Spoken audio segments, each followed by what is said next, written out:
existe essa tal prerrogativa de foro, ou foro privilegiado, mas eu pergunto o seguinte, no âmbito da improbidade, existe essa prerrogativa de foro? No bloco anterior esse tema já apareceu, e de fato esse é um dos grandes dilemas, né, da lei de improbidade desde seu nascimento, né? Duas grandes questões atormentam, digamos assim, né, a eficácia da lei. E essa é uma delas, né? A outra é sobre a própria aplicabilidade ou não das sanções previstas na lei de improbidade aos agentes políticos, né? Que na verdade são discussões distintas, mas que muitas vezes se cruzam, né? A segunda indagação, ela enfim, digamos assim, quanto ao campo de incidência, né? A questão da competência uma vez definida a incidência, qual será o juízo que vai analisar o processo, enfim.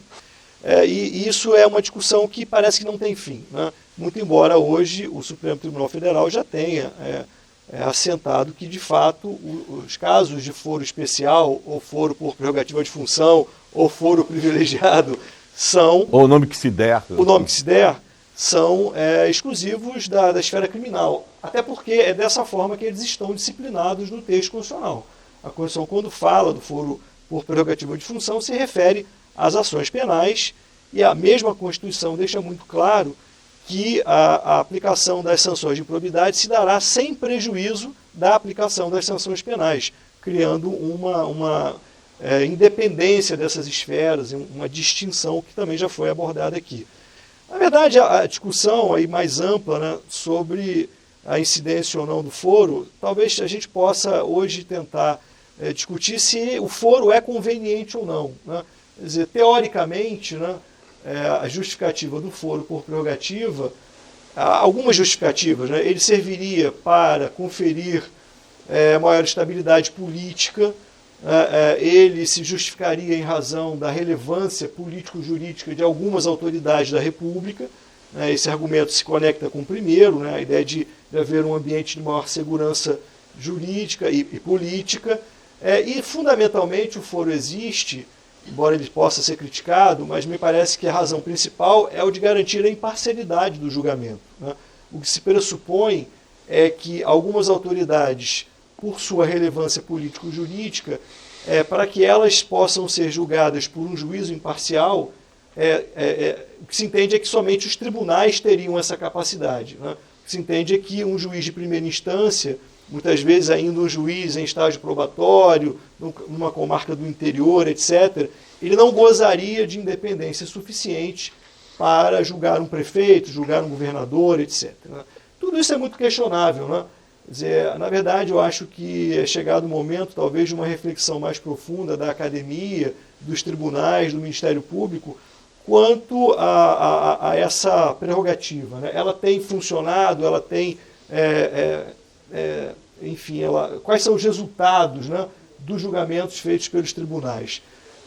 Eu dizia para os meus alunos já da UF, né, recentemente, que, como eles são muito jovens, né, talvez eles tenham a impressão de que os tribunais desde sempre, o Supremo desde sempre foi um tribunal eficiente no processamento das ações penais, mas nem sempre foi assim. Até muito recentemente, né, o Supremo tinha um caso de condenação na esfera penal de um deputado de Goiás, inclusive houve a prescrição, né? Até um deputado que tinha um apelido engraçado, de Dico, enfim. Eu imagino que fosse um sujeito que no parlamento ele fosse um espanta-bolinho, né? Sabe, que ele chega, né? Quando a pessoa chega e todo mundo foge, dispersa, né? Porque era um baita azarado, né? Porque era o único caso da história do Supremo de condenação. Um baita azarado. E depois do mensalão, ou a partir do mensalão, isso muda, mas é preciso entender que historicamente os tribunais, sobretudo o Supremo Tribunal Federal, eles nunca demonstraram muita aptidão, digamos assim, para o processamento dessas autoridades no âmbito penal. Não, deixa-me interromper um instantinho.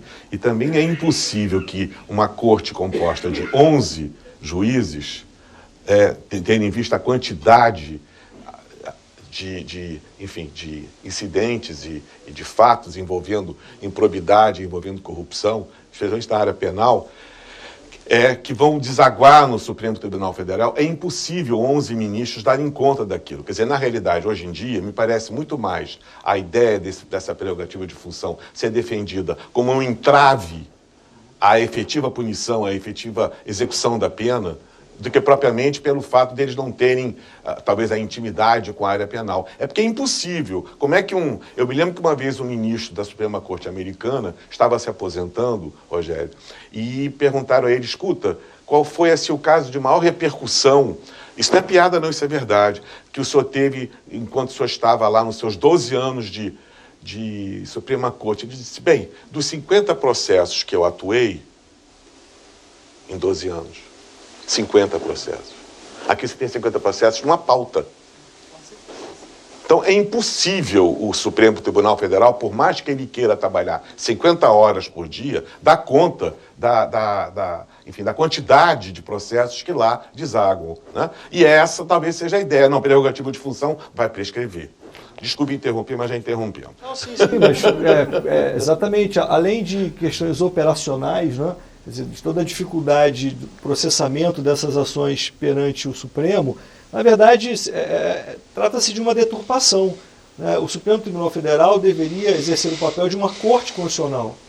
Sim, para isso que ele foi criado. A Suprema Corte norte-americana é uma corte constitucional, né? Do Tribunal Constitucional alemão é uma corte constitucional que vai definir as grandes questões jurídicas, né? Enfim, a interpretação dos grandes temas constitucionais, que é o que se espera de uma corte constitucional, e não que a corte constitucional seja transformada numa vara criminal, né, que é hoje o que se tem, né?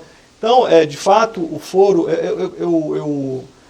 por outro lado também, enfim, pelo menos em tese, talvez os tribunais tenham realmente uma independência maior para julgar algumas autoridades. Então, assim, a gente precisa parar para refletir de uma forma mais profunda sobre o foro. Eu confesso que eu já fui mais enfático na crítica ao foro, mas talvez a gente precise encontrar um meio termo.